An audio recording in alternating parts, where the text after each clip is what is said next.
Today we're looking at transformations with our trigonometric graphs. Now, to begin with, you should be really familiar with all 6 of these graphs. Let's think about what we already know and how this can help us when we're making our transformations.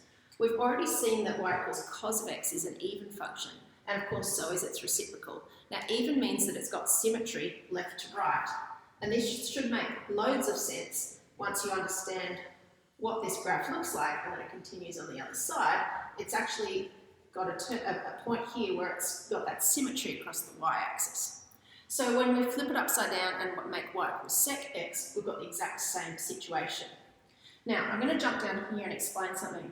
Reflections are dilations with a negative factor. We've learnt this already.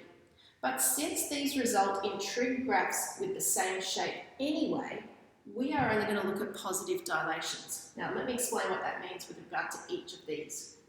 If I flip this graph and reflect it around the y-axis, it sits right back on top of itself anyway. So there's really nothing gained by doing that. If I flip it up the other way, it might make it come around this way. Okay, but I could explain that by saying I've just taken the curve I already had and shifted it along to the side. I'd get the exact same outcome. So there's not really much point thinking about flipping our cos curve upside down because we can generate the same thing just by using even a sine curve and moving it along, because we know that sine and cos look the same, they're just moved along a different amount.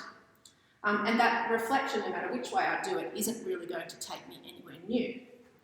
Now, thinking about these functions and why they're odd, we know that y equals sine of x starts here and heads up first before going down, so on the other side it does the same thing. So this gives us that windmill shape looking like the blades of a fan, where I can take this part, rotate it around the origin 180 degrees, and that gives me this part. And tan of x has the same feature in that it comes up like this, okay, and so do their reciprocal graphs. So they're odd functions. Now, what does that mean? Well, we've seen already that if you make an enlargement with a negative factor, an enlargement being a dilation in both directions, then what you get is 180 degrees rotation. So if I perform those reflections to a graph like this, it's going to sit right back on top of itself anyway, so there's really no point in doing it. And the same thing will happen with my tan graph. So today we need to look then at dilations that have positive factors and see how that will stretch these graphs either horizontally or vertically. We also need to think about how we can move the graphs. So let's start with amplitude. We've already defined amplitude as the distance away from the x-axis. So for curves like y equals sine x and cos x, really it's the wave height. Okay, so as they go along, deviating above and below the x-axis, we want to know the height of the wave.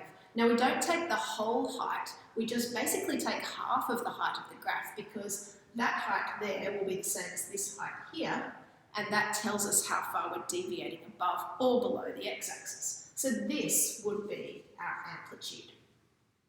Okay, now it only applies to y equals sine x and y equals cos x, which have an amplitude of 1. We know they normally toggle between 1 and minus 1. And it doesn't apply so much to y equals tan x because, of course, it looks like this. It has long tails, asymptotes, and long tails that go upwards forever. So it deviates indefinitely away from the x-axis. So we don't normally talk about amplitude with this graph. So if we've already seen that to make a vertical dilation, that means a vertical stretching or compressing with a factor of a, all we need to do is, since we're changing the y values, replace y with y over our factor. So that means that our graphs that we know well just become y over a equals sine x or cos x. But of course we prefer to write functions as y equals something. So to change these around and get the y by itself, we just multiply both sides by a here, and that gives us these ones, which we should put in a box now as an important thing to know. Y equals a sine of x or y equals a cos of x are both graphs that have an amplitude of a, where a is this distance that they're deviating from the x-axis. Note, y equals a tan x also is going to stretch our tan curve vertically by a factor a. But since this graph doesn't have any amplitude, it's not going to sort of change the amplitude if it doesn't have one. Instead, what we should do is just tie down the scale of our tan graph when we've stretched it to show a point. And by showing at least one point there, we label how much it's been stretched. So some examples then, we should easily be able to graph this, but just by thinking about what's happened to our usual curve, y equals sine x, it's now going to have an amplitude of 3, and that means the height has changed. So you can start by thinking about what your usual sine curve would look like. Usually it would toggle between 1 and -1, and if we're drawing it all the way up to 2 pi, which is about 6, and this is my scale, I can give myself a scale that looks roughly right, 3, 4, 5, 6, somewhere around here, and label that 2 pi.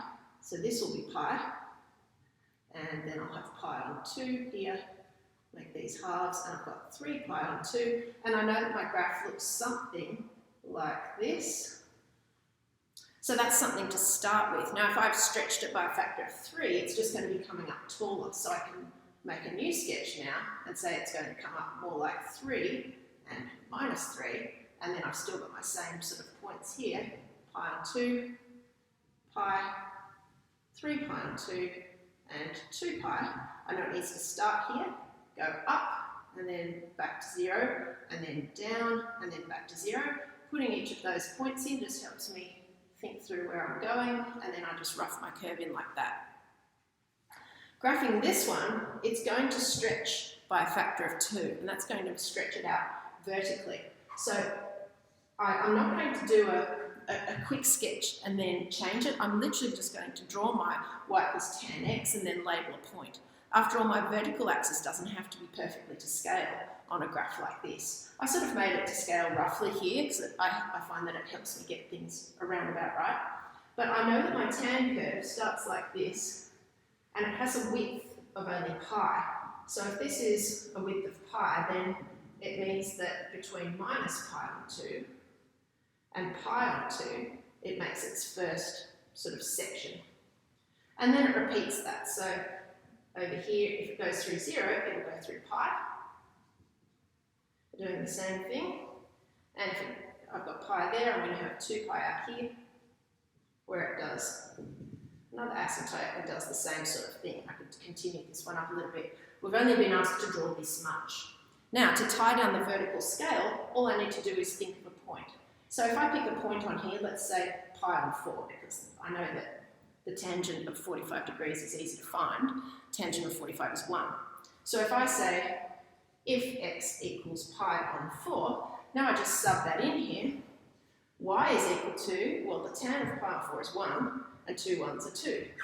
So that gives me a point, pi on 4, 2, and that tells me that here, this should be 2. And even just having that as a point, and then this labelled and this labelled, is enough to tie down that vertical scale.